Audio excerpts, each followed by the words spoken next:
और आगे बढ़ते हुए खबर अब तबाही से जुड़ी हुई, वो तबाही जो बिपरजॉय के नाम पर देश के अलग अलग राज्यों में अपना असर दिखा रही है। क्या है अपडेट, बताएंगे।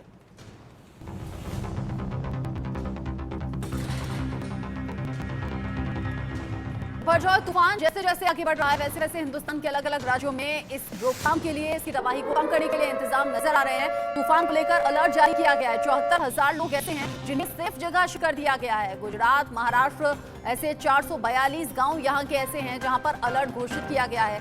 आज गुजरात के जखाऊ बंदरगाह से बिपरजॉय तूफान टकराने वाला है और इस दौरान अनुमान यह है 125 से लेकर 150 किलोमीटर प्रति घंटे की रफ्तार से हवाएं चलेंगी। अनुमान आप लगाइए कितनी तेज ये हवाएं होंगी और तबाही कितनी बड़ी हो सकती है। गुजरात, महाराष्ट्र समेत कई राज्यों में एनडीआरएफ तैनात कर दी गई है। एनडीआरएफ एसडीआरएफ ही नहीं बल्कि इंडियन नेवी, इंडियन सेना और साथ ही साथ एयरफोर्स के जो जवान हैं वो अलग अलग तरीके से हालात पर नजर बनाए हुए हैं। यानी कि जल, थल, नभ, तीनों ही जो सेना है वो अब एक्टिव मोड में है, स्टैंड बाय मोड में है। साथ ही साथ एनडीआरएफ एसडीआरएफ के जवान भी हालात पर नजर बनाए हुए हैं। समंदर में जो ऊंची उठती लहरें हैं उनकी ऊंचाई और ज्यादा बढ़ने लगी है। साथ ही साथ जो हवाएं हैं, हवाएं और ज्यादा तेज चलने लगी हैं, क्योंकि आज यानी कि 15 जून को अनुमान ये बताया गया था कि गुजरात में कच्छ के तट से टकराएगा तूफान। बिपरजॉय तूफान पर इस वक्त बड़ा अपडेट एक और जान लीजिए। गुजरात में अगले 24 घंटे हाई टाइड अलर्ट जारी किया गया है। बिपरजॉय पोर्ट से 275 नॉटिकल मील दूर तट से आज शाम टकराएगा बिपरजॉय। 4 से 7 मीटर ऊंची लहरें इस दौरान हो सकती हैं। अलर्ट को देखते हुए सभी तटों पर तैयारियां पूरी कर ली गई हैं। जो समुद्र के किनारे वाले इलाके हैं वहां पर लोगों को जाने की मनाही है। मछुआरों से दिया गया है, आम लोगों से, पर्यटकों से, सभी से कह दिया गया है कि समंदर किनारे आपको नहीं जाना है। ऐसे में कुछ हादसों की खबर आई भी थी मुंबई के जुहू बीच पर, जहां पर लड़के चले गए थे और जिनमें से 4 लड़कों को तो ढूंढा ही नहीं जा सका था, डेड बॉडीज मिली थी, क्योंकि मना करने के बावजूद समंदर किनारे गए भी और फिर लहरों की चपेट में आ गए थे। इस बीच बिपरजॉय के महा तूफान को लेकर मुंबई के जुहू बीच पर किस तरह की तैयारियां हैं, क्योंकि वहां सेफ्टी सिक्योरिटी के इंतजाम होने के बावजूद कुछ लड़के थे जो कि समंदर किनारे चले गए थे। अभी मौजूदा स्थिति क्या है, इंडिया के संवाददाता अभिषेक शर्मा की रिपोर्ट देखिए। एक आफत लेकर आया है। पिछले कई दिनों से लगातार लोग जनजीवन अस्त व्यस्त हो चुका है।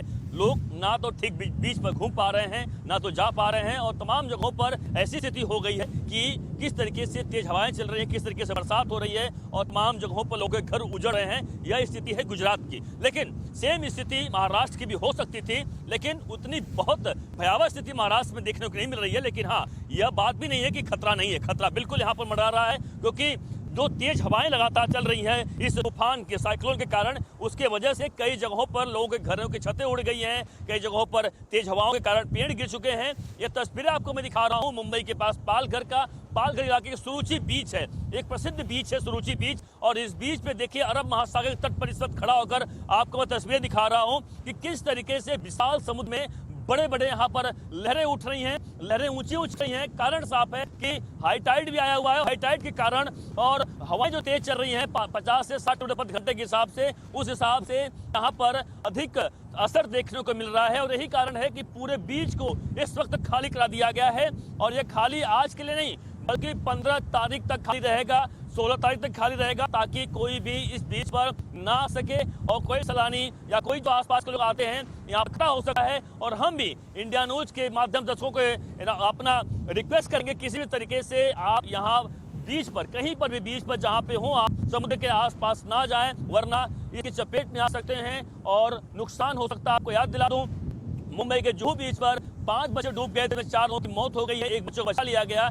यह स्थिति समुद्र जो इस वक्त आप देख रहे हैं, जिसे हम कहते हैं रफ समुद्र है, यानी इस वक्त लहरें इतनी तेज उठ रही हैं, पानी का स्तर इतना तेज बढ़ चुका है कि इसमें जाना खतरे से खाली नहीं होगा। इसलिए हम भी सलाह देते हैं कि किसी तरीके से ना जाए। प्रशासन, सरकार जो कह रही है उसका सहयोग करें। आप देख सकते हैं कि बड़ा यहाँ पे एक यहाँ पर तमाम लोग, बस्ती भी है और इस बस्ती में तमाम लोग रहा करते हैं। हालांकि वो सेफ हैं, इसलिए उन्हें नहीं हटाया गया है।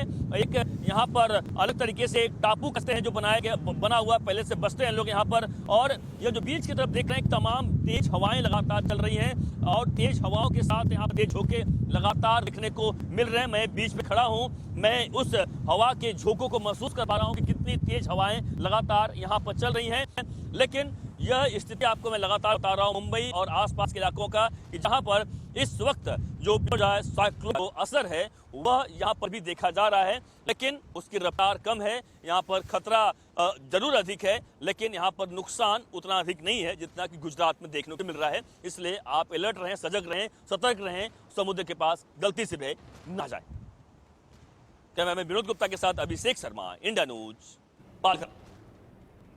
सलामत सड़क पे खसाया गया है, खिसकाया गया है। उसके अलावा जो प्रेग्नेंट लेडीज़ थी, 518 जितनी प्रेग्नेंट लेडीज़ को हॉस्पिटल में दाखिल करा के 244 जेटली सक्सेसफुल डिलीवरीज इंस्टीट्यूशनल कराई गई हैं। 270 के आसपास अभी भी हॉस्पिटल में एडमिट है। शेल्टर होम में तमाम व्यवस्था रखी गई है। 1.25 लाख से ज़्यादा फूड पैकेट्स बनाए गए हैं। हर जगह राशन बनाने के लिए लोग, बच्चों के उपयोग का सामान, कुल 2000 किलो मिल्क पाउडर और 5000 लीटर दूध की व्यवस्था यहाँ की गई है। हर जगह जनरेटर सेट्स की व्यवस्था की गई है। 50 जितनी टीम तैनात रखी गई हैं रोड क्लियरेंस वगैरह के लिए। 300 ट्रैक्टर, 100 जितने डंपर, 30 जेटली जेसीबी, कहीं भी कोई रोड ब्लॉक हो, कुछ हो, उसके लिए तैयार रखी गई हैं जगह जगह तालुका में। संपूर्ण तैयारी जिला प्रशासन द्वारा की गई है। 4 तालुका में एसटी बस के रूट रद्द कर दिए गए हैं। 9 शहरों की सारी दुकानें बंद की गई हैं। जो तैयारियां हैं शासन प्रशासन की, उस पर भी ढेर न्यूज़ की नजर बनी हुई है। फिलहाल ग्राउंड जिलों का रुख कर लेते हैं। गुजरात के सूरत से अमित हमारे साथ जुड़ गए हैं। इसके अलावा मफतलाल गर्ग जो कि जालौर से हमारे साथ जुड़े हैं, उनसे भी हम ताज़ा अपडेट लेंगे। लेकिन पहले अमित, आपका रुख करते हुए, चूंकि समंदर किनारे स्थिति ज्यादा भयावह है, हजारों लोगों को शिफ्ट किया गया है, अभी मौसम कैसा बना हुआ है?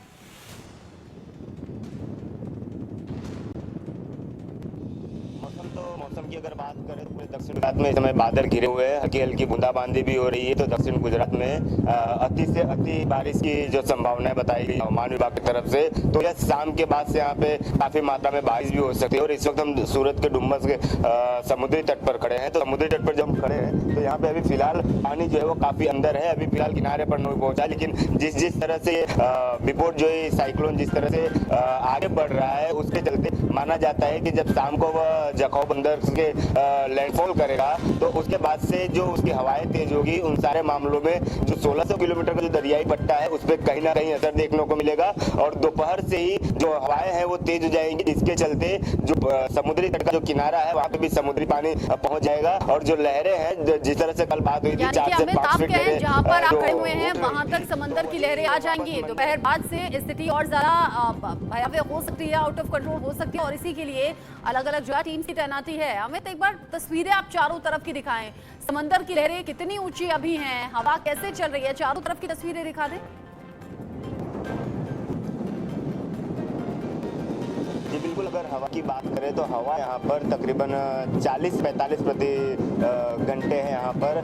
तो इस वक्त आप देख सकते हैं कि यहाँ पे जो तंबू बंधे हुए हैं उनमें हवाओं की तेजी की वजह से काफ़ी तंबू फट भी चुके हैं और काफ़ी अभी लहरा भी रहे हैं। तो जिस तरह से हवा बढ़ रही है उसमें से काफ़ी तंबू उड़ के गाँव की तरफ भी चले गए हैं। तो जो हवा की तेजी है 3 दिन में यहाँ पे काफ़ी वीरान जैसा माहौल हो गया है। अगर समुद्री लहरें की बात करें तो लहरों में भी काफ़ी उछाल नहीं देखने को मिल रहा है। लहरों में उछाल 10-11 बजे की समथिंग आएगा जब पानी किनारे की तरफ आएगा। तो उसके बाद जब लहरें उठेंगी वहाँ से 4 से 5 फुट की लहरें उठने की संभावना है। और लहरों की वजह से माना जाता है कि उसमें काफी मात्रा में करंट भी देखने को मिल सकता है। इस वक्त यहाँ पर सूरत का जो डुम्बस बीच है वहाँ पे अभी सुनसान लगा हुआ है, यहाँ पे भी कोई भी मौजूद नहीं है। किसी भी तरह के जो प्रशासनिक अधिकारी हैं वो डुम्बस बीच पे नहीं है, बल्कि जो डुम्बस से सटे गाँव है वो वहाँ पे गश्त लगा रहे हैं, लोगों से बातचीत कर रहे हैं। ये चिंता की कोई भी बात नहीं है। जो भी बिपोर जो साइक्लोन था वो कच्छ के तरफ है, लेकिन उसका असर रहेगा वो सूरत के सभी गांव में रहेगा। हवाएं तेज चलेंगी तो उसमें आपको चिंता करने की बात नहीं है।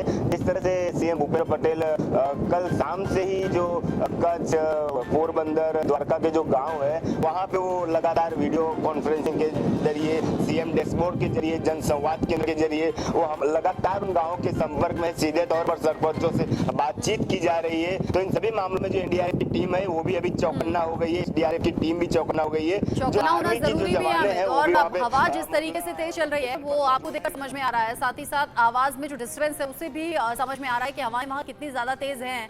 मुफत भी हमारे साथ हैं। मुफत, किस तरीके का मौसम अभी बना हुआ है? हालांकि 15 तारीख के बाद असर दिखेगा राजस्थान में। जो साफ तौर पर अगर देखा जाए तो अभी भी जो है हवाएं नहीं चल रही है, धीमी धीमी कुछ हवाएं चल रही हैं और अभी भी जो है आज शाम तक जो है समुद्री तट से टकराने का जो है चक्रवात का है, उसके बाद में जो है जालौर जिले में कहीं असर दिखेगा। लेकिन अभी बादल जरूर छाए हुए हैं, लेकिन हवा चलनी चाहिए 40 की स्पीड जो बताई जा रही है, ऐसा कुछ भी देखने को नहीं मिल रहा है। लेकिन ये जरूर है कि गुजरात के छठे बॉर्डर इलाकों में जो है कुछ हवाएं चल रही है, लेकिन अभी भी ऐसा जो है चक्रवात का जो है तूफान की जो गति है वो कहीं यहाँ देखने को नहीं मिल रही। दूसरा एक चीज यहाँ पर भी है, जो प्रशासन के द्वारा अलर्ट कर रखा है, जो नरेगा श्रमिक थे उनको भी जो छुट्टी कर दी गई। उसके बाद में प्रशासन ने ये भी अलर्ट किया है कि कोई भी जो है व्यक्ति जो छुट्टी पर नहीं जाएगा, ताकि जो है तूफान के अंदर जो कोई मदद लेना चाहे तो उनको मदद मिल पाए। दूसरा ये भी है कि हेल्पलाइन नंबर जारी कर दिए हैं तमाम लोग स्तर पर है और प्रशासन के अधिकारियों को ला दिया गया है कि ऐसी कोई जो सूचना मिलती है तो तत्काल रूप से उनको जो है सुविधा मुहैया कराया जाए। दूसरा ये देखने को मिल रहा है कि लोगों को अलर्ट भी किया गया है, लगातार जो है रेडियो घुमाया जा रहा है, लोगों को ये भी हिदायत दी जा रही है कि कोई भी जो अनावश्यक जगह जो मतलब प्रशासन की तरफ से हर मुमकिन कोशिश की जा रही है नुकसान को कम करने की और कोई जनहानि ना हो ये भी सुनिश्चित करने की, इसीलिए लोगों को भी यहाँ जागरूक किया जा रहा है। विष्णु हमारे साथ हैं। विष्णु, अभी कैसा मौसम है? देखिए, राजधानी जयपुर में मौसम अभी सामान्य है और राजधानी जयपुर में वैसे भी असर इस तूफान का नहीं होने वाला है, क्योंकि राजस्थान में जो 3 संभाग हैं उन तक इनका असर दिखेगा, जो जोधपुर, उदयपुर और अजमेर संभाग है। इन 3 संभागों में इस तूफान का असर देखने को मिलेगा। जयपुर सहित जो दूसरे इलाके राजस्थान का जो दूसरा हिस्सा है उसमें इस तूफान का असर नहीं दिखेगा। ये मौसम विभाग लगातार कहता हुआ नजर आ रहा है। साथ ही साथ देखिए, अगर बात की जाए हाल फिलहाल के मौसम की, तो भीषण गर्मी पिछले 3-4 दिनों से राजधानी जयपुर सहित तमाम आसपास के जो इलाके में पड़ रही है और आज भी मौसम में किसी तरह का बदलाव आप कह रहे अभी हैं कि देखने को जयपुर में नहीं इसका असर नहीं होगा, यानी कि तूफान का कोई असर जयपुर में नहीं होगा और नहीं अभी दिख रहा है। जिन 3 जगहों का जिक्र आपने किया, उन 3 जगहों में किस तरीके से मौसम बनेगा और क्या कुछ इंतजाम है? देखिए, वहां पर सारी चेतावनी मौसम विभाग की ओर से दी जा रही है और बताया जा रहा है कि कल इसका पीक होगा इस तूफान का। कल जो जोधपुर, उदयपुर और जो अजमेर संभाग है वहां पर इसका कल पीक होगा। कल ये जोधपुर और उदयपुर संभाग में असर दिखाएगा। उसके बाद परसों 17 तारीख को अजमेर संभाग के जो इलाके हैं वहां पर इसका असर दिखेगा। भारी बारिश की चेतावनी मौसम विभाग की ओर से दी गई है। कई जगहों पर सावधानी बरतने की हिदायत मौसम विभाग की ओर से दी गई है कि कुल मिलाकर जो इलाके हैं, जिन इलाकों में अधिकतर आएगा, जैसे जोधपुर का जो इलाका रेतीला इलाका माना जाता है, वहाँ पर जो जिस तरह से इतना इंतजाम नहीं है कि जो पानी और बरसाती जो स्थितियों को संभाला जाए, तमाम जगहों पर टीमें भेजी गई है। मुख्यमंत्री अशोक गहलोत ने भी कल देर शाम जो मीटिंग तमाम अधिकारियों के साथ की है, उनको भी डायरेक्शन दिए हैं कि तमाम तरह की व्यवस्थाओं को देखा जाए, किसी भी तरह का नुकसान लोगों को ना हो। बड़ा तूफान है, बड़े चैलेंजेस लेकर आ रहा है, लेकिन इन चैलेंजेस से निपटना है। अलग अलग राज्यों की नजर बनी हुई है। राज्य सरकार की तरफ से प्रशासन को अलर्ट भेजा गया है।